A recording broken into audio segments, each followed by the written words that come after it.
Tarak Mehta film સોઢીની હજી સુધી નથી મળી કોઈ ભાળ। ગુરુચરણસિંહ સોઢીને શોધવા પોલીસ કામે લાગી છે। દિલ્હીમાં સીસીટીવી દ્રશ્યોમાં દેખાયા સોઢી।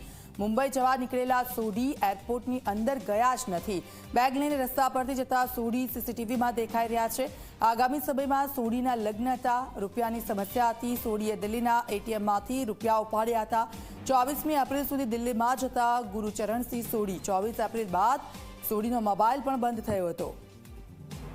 તો ગઈકાલથી પોલીસ શોધી રહી છે અને આપ જુઓ જે દ્રશ્યો છે તેમાં તેઓ એરપોર્ટની અંદર નથી ગયા, પરંતુ એરપોર્ટની બહાર જ તેઓ જોવા મળી રહ્યા છે। એટીએમમાંથી પણ તેમણે રૂપિયા કાઢ્યા હતા અને ત્યારબાદ પરિવાર સાથે પણ પૂછપરછ કરવામાં આવી રહી છે।